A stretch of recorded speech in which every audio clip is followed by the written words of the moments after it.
Hindi ko ho, hindi ko ho binibitbit ang sarili kong upuan. Pero alam nyo, kapag nakikinig tayo, nakikinig ako kanina kay Congressman Marcoleta, nai-inspired ako.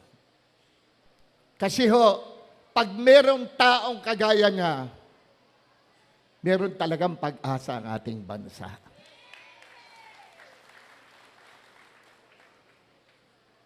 May tanong ho ako sa inyong lahat. Pwede ba magtanong? Hindi naman kayo naiinip.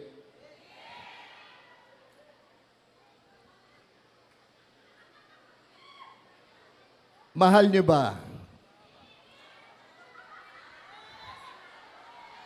Mahal niyo ba si former President Rodrigo Roa Duterte? Ang tanong ko sa inyo ngayon, babaguhin niyo pa ba ang liderato ng Davao City? Isigaw niyo yan!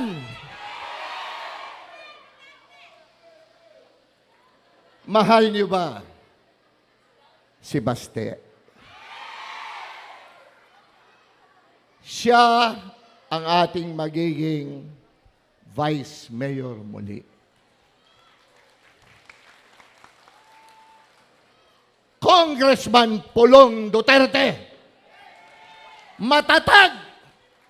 Ay, kabisado ko yan. Sobrang tapak nga. Manang-mana sa tatay talaga yan. Alam niyo po, nung ako po'y pumunta, nung ako po'y pumunta dito sa Davao, Vice, no? Ang gusto ko lamang po, magawa ko, maisapelikula ko, ang istorya ng buhay ni Mayor Rodrigo Roa Duterte.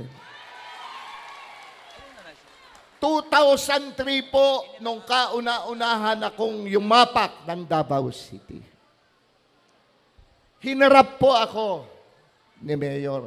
Nakilala ko po si Bongo. Mula noon, hanggang ngayon po, nandito ko sa kanila. Bakit? Dahil totoo silang tao. Totoo silang nagmamahal sa inyo. Totoo silang nagmamahal sa mga Pilipino. Kung natatandaan nyo, yung TV ads, Digong, hawak niya ang ating bandila, ang bandila ng Pilipinas. Sinabi niya, I am Rodrigo Roa Duterte. I am a Filipino. This is the land of my birth and the home of my people. Yun lang ang sinabi ng ating Pangulong Duterte.